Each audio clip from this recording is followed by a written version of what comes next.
자, 14번은 2015년 7월부터 시행한 개정된 국민기초생활보장법. 상당히 중요하죠. 중요도가 높고요. 내용으로 옳지 않은 것은입니다. 자, 이것이 2015년 7월부터 시행이 됐습니다. 수급자 선정 기준으로 기준중위소득을 활용하고 있나요? 네, 맞습니다.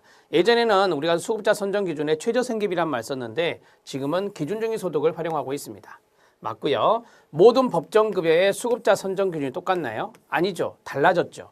이것을 우리가 맞춤형 급여라고 하거든요. 맞춤형 급여 체계로 전환이 된 겁니다. 체계로 전환이 됐다. 자, 그래서 급여에 따라서 선정 기준이 달라요. 예를 들어서 저는 이렇게 외웁니다. 생의주교 이렇게 외우는데, 자, 생계급여는 30%입니다. 기준중위소득의 30%, 그 다음에 의료급여는 중위소득의 40%가 되고요. 그 다음에 주거급여는 기준중위소득의 43%가 되고요. 교육급여는 중위소득의 50%가 됩니다. 지금 제가 이 퍼센트 쓴 것이 지금 다 다르죠. 그러니까 동일하다라고 하면 틀려요. 이게 바로 선정 기준이거든요. 기준중위소득의 몇 프로 이런 식으로 이제 정해지는데 이게 선정 기준이 됩니다. 생계는 30%, 의료는 40%, 주거는 43%, 교육은 50이다. 자, 교육급여는 그렇죠. 교육부 장관 소관으로 됐고 그 다음에 부양무자 기준도 폐지가 되어서 많은 사람들이 교육급여를 받고 있습니다. 맞고요.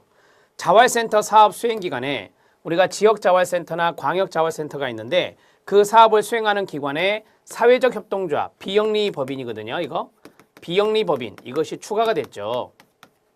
비영리법인이나 사회복지법인 단체 이런 데가 비영리 단체가 됩니다. 이런 데가 지역자활센터나 광역자활센터를 지정받을 수 있는데 거기에 사회적 협동조합이 추가되었다라고 하는 겁니다.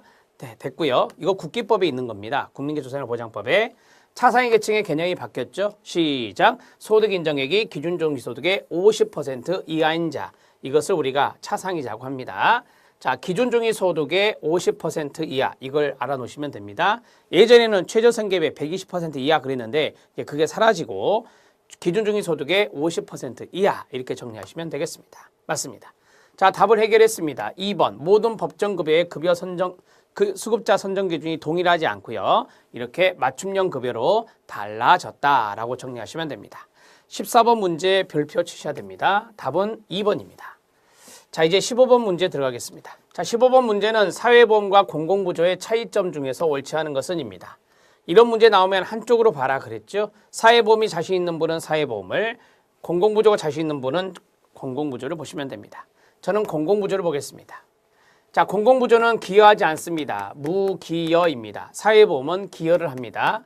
이 정도는 알고 계시죠? 돈을 낸다, 돈을 안 낸다라고 하는 건데, 자, 기여하지 않기 때문에 급여의 양을 예상하기가 어렵죠. 네, 맞아요.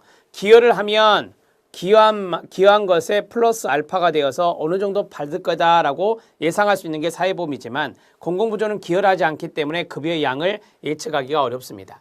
자, 이 공공부조는 무기여니까 일반 조세에서 재원을 조달합니다. 맞습니다. 신청에 의해서 수급권자로 인정이 되잖아요. 그러면 직접 참여, 인정되어서 직접 참여하는 자는 모두 수혜자가 되나요? 네, 그렇습니다. 신청해서 다 인정되는 거 아니죠? 인정되는 건 아닙니다. 인정이 되어서 참여한 사람은 수혜자가 될 수 있는 게 공공부조입니다. 법적 권리성이 구체적이다. 여러분, 이 구체적 권리나요? 아니에요. 추상적 권리라고 하죠. 우리가 이제 법제론에서 배우잖아요. 법제론에서 총론에 보면은 뭐 프로그램 규정적 권리, 법적 권리, 그리고 법적 권리는 다시 추상적 권리와 구체적 권리가 있다. 추상적 권리는 소송을 할 수가 없는 거고 그 다음에 구체적 권리는 소송이 가능한 건데, 자, 여기 있는 사회보험은 소송이 돼요. 따라서 법적 권리성이 구체적이다라고 해야 돼요. 그래서 구체적인 권리가 되고 공공부조는 추상적 권리가 되는 겁니다. 소송이 안 되는 겁니다. 그 다음에 구체적인 권리는 소송이 가능한 것이다. 가장 기본적으로 차이점은 이거예요. 자, 그 다음에 수직적 재원배 기능이 크다라고 했는데요. 네, 수직적 재원배 기능이 있는 것이 공공부조입니다. 맞습니다. 그래서 이렇게 답을 처리해 나가면 4번이 바뀌었다라는 걸 알 수 있어요. 자, 사회보험의 내용을 보면 급여의 양을 예상할 수가 있고요. 지정된 조세라든지 기여금으로 재원을 조달합니다. 지정된 조세는 농어민의 경우 보험료를 국고에서 지원해 주거든요. 농어촌 특별세라고 하는 조세에서. 해서 기여금이나 조세로 재원을 조달하게 되고요. 자, 여기 빈자가 있는데 이거 지우시고요. 여러분 교재에는 없죠. 모든 참여자가 피보험자가 됩니다.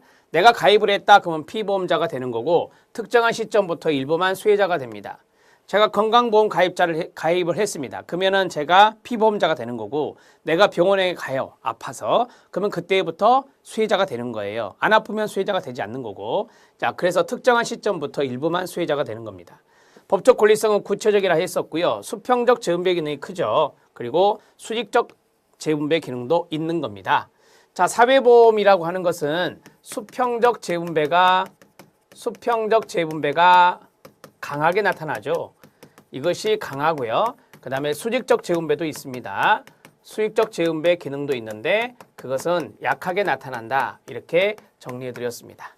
자, 정리가 됐죠? 답은 4번입니다. 자, 이제 16번 문제 들어갑니다.